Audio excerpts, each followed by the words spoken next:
أعوذ بالله من الشيطان الرجيم بسم الله الرحمن الرحيم الحمد لله رب العالمين الصلاة والسلام على رسولنا محمد وعلى آله وصحبه أجمعين. We'll read from this book, The Flashes. We're going to read the 23rd flash, which is about nature. It nullifies atheism in three different aspects. It actually nullifies three different atheistic movements. But we'll only talk about the question of, can DNA create a human being? What I mean by DNA is, can codes create a human being? Let's see, we're going to read a comparison and then we'll read the reality afterwards. A wild savage entered a palace which had been built in an empty desert and completed and adorned with all the fruits of civilization.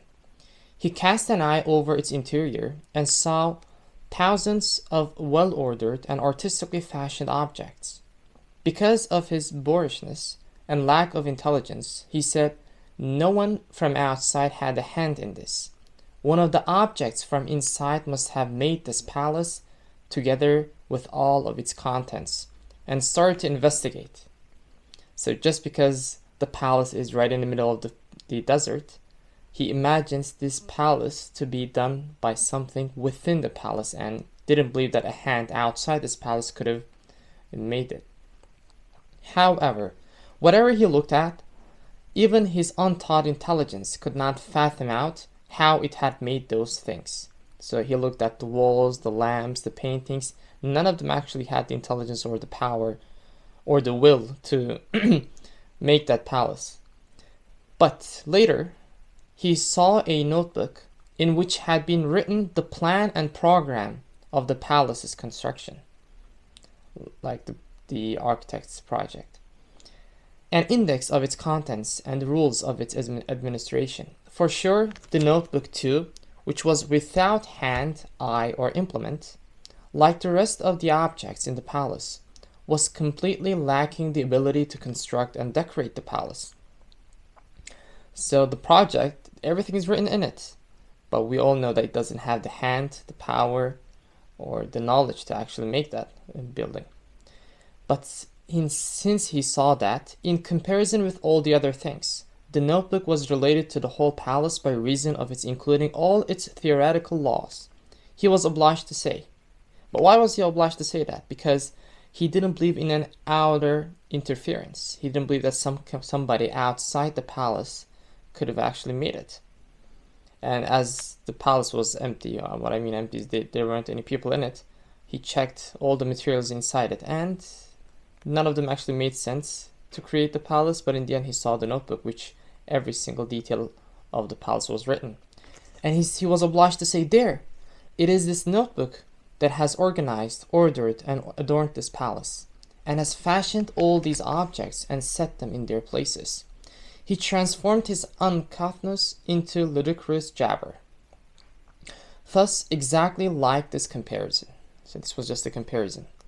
Let's try to see the reality.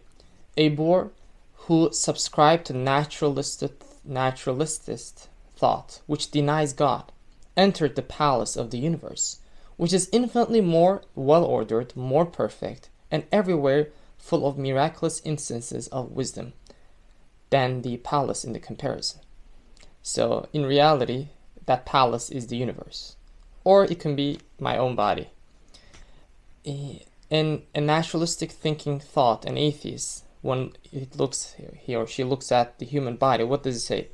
They say that DNA has formed and created the human body. And why don't you accept the existence of a God interfering? They would say, no, I have started my thoughts by not accepting God and denying the existence. And the only thing they can explain it with is the DNA, which every single detail has been written. But we all know that the project doesn't have the power or the will or the knowledge to create a building. So how can DNA, which is only, in its context, it only has the codes, how can it create a human being? Which is, what do you need? Like, you have the project from an architect, which requires an architect in the first place, a smart being to write it down. Then you need an engineer and you need craftsmen to build that palace or the building.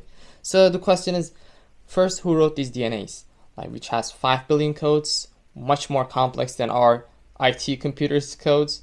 Who wrote that? Who wrote this architectural project? The second question is, who can read this project to create a material object, a human being? You need engineers to read it, craftsmen to make it, but they're all lacking.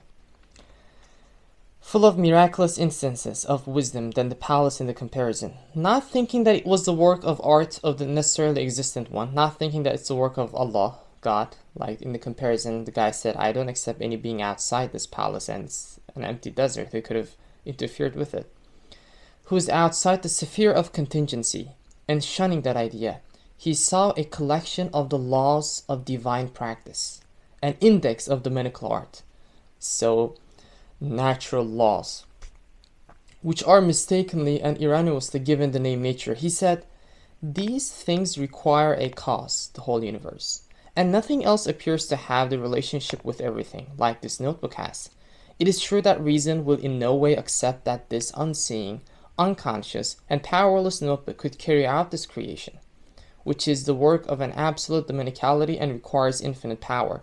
But since I do not recognize the eternal maker, the most plausible explanation is to say the notebook made it. So it's very important. Since I don't recognize, I don't believe in the creator, the most plausible explanation is to say that this notebook, these laws of nature, this DNA has made it. And I shall say that. So there are a few questions to be answered. First, these laws are complex things. Who actually set these rules in the first place? Who wrote 5 billion codes to our DNA? But then, who has the power and knowledge and will to read that law and create a material being? So let's read this part again. It was very important.